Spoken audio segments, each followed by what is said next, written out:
जो जन्मपत्री बनी हुई है उसको भी अपन को चेक करना चाहिए कि सही है कि नहीं।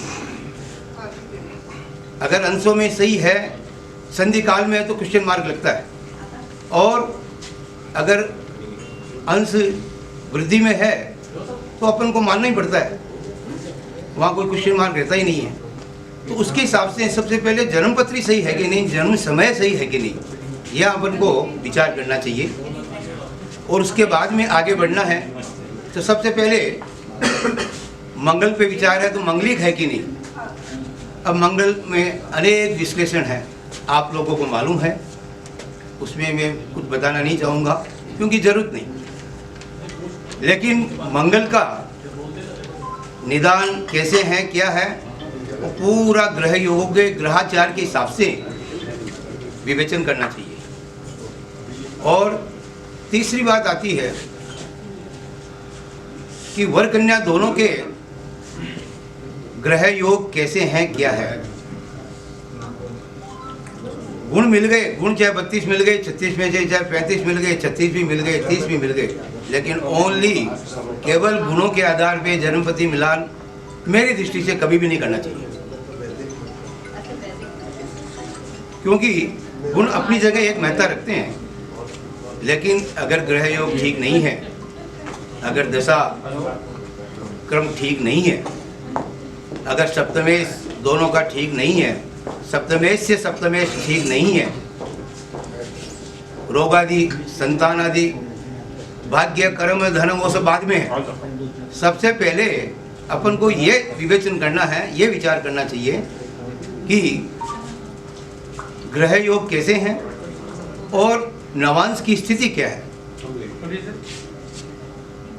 दोनों की आदत जहाँ तक है ग्रहों से मालूम पड़ता है। संपूर्ण जीवन अपना स्वयं का भी अगर ग्रह विचार करें तो भी अपना आत्म मंथन करना चाहिए, उस पर भी मालूम पड़ जाता है कि अपन कहाँ हैं, कहाँ जा रहे हैं। ये विशेष बात अपन अपने ऊपर लेनी चाहिए सबसे पहले। तो वो हिसाब से सबसे पहले मिलान में यही करना है कि दोनों की नवांश स्थिति क्या है, दोनों का स्वास्थ्य कैसा है, और रोग आदि का क्रम कैसा है, ग्रह योगों का।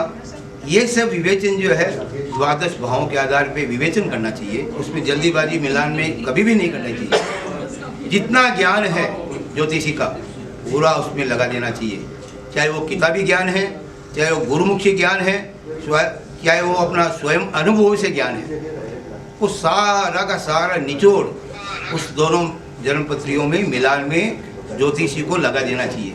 ये मेरी ऐसी धारणा व्यक्तिगत। और उसके बाद में दशाक्रम, दोनों का दशाक्रम कैसा है। अगर दशाक्रम ठीक नहीं है, ग्रह योग ठीक है, गुण भी खूब मिले हैं, ग्रह योग ठीक है, अगर दशाक्रम दोनों के ठीक नहीं है तो भी मिलान नहीं करना चाहिए। दशाक्रम में क्या है, दशाक्रम में सबसे पहले स्वास्थ्य आता है, उसके बाद में कर्म भाग्य, उसके बाद में दोनों का दाम्पत्य जीवन। वो दशाक्रम में कहीं अड़चन तो नहीं दे रहा है, ये सब पे जो है विचार करना चाहिए। और मंगलिक का जो क्रम है वो बाद में है। सबसे पहले अगर मंगलिक नहीं है उस पर विचार है, ये सब विचार करना चाहिए। तो ये सब विचार से, और दशाक्रम लास्ट में आता है। दशाक्रम के हिसाब से कहीं मार्केस आ गया, मार्केस कैसा है, मार्केस जीवन सही जाएगा। हाँ, गुण मिलाने के बारे में अभी चर्चा की पूर्व वक्ता ने, तो गुण मिलाने में साउथ का पैटर्न बहुत ज़्यादा अच्छा कारगर साबित होता है। उसमें पहला भाव, चौथा भाव, सातवां भाव, आठवां भाव और 12वां भाव, इन 5 भावों में पाप ग्रहों के दोषों को देखा जाता है। नीच का है या शत्रु राशि में इनको दोषों को देखे जाते हैं। दोनों के दोष बराबर निकलते हैं तो दोनों का विवाह अच्छा रहता है। अगर दोनों के दोषों में ग्रुपिंग जैसे दोष 220 आ रहा है एक का, और एक का 100 ही आ रहा है, डिफरेंट ज़्यादा है, तो उनका वैवाहिक जीवन सही नहीं रहेगा। अगर साउथ के इस पैटर्न को वैवाहिक जीवन की कुंडली मिलाने में देखा जाए और केपी पद्धति और नई पद्धतियों के माध्यम से एक एक प्लैनेट्स का देखा जाए तो हम वैवाहिक जीवन को सफल बनाने में एक अच्छी भूमिका एक ज्योतिषी की निभा सकते हैं। क्योंकि हमें ये कह के आपकी शादी नहीं हो रही है, ये पूजा कर लो तो ये हो जाएगा, ऐसे गोलमाल ज्योतिषी को जवाब नहीं देके ज्योतिष की अवधारणा को, वैसे भी ज्योतिष के लिए लोग बात कहते हैं कि ठगने की विद्या है, तो ठगने के रूप में अपने आप को नहीं साबित करके सही आंकलन करके ज्योतिषी बताता है, तो उससे बहुत कुछ फायदा हमारे वर्ग को भी एक अच्छा प्रतिष्ठा मिलेगी और अच्छा कार्य मिलेगा। इतनी बात कहकर मैं वाणी को विराम करता हूँ। बहुत बहुत धन्यवाद।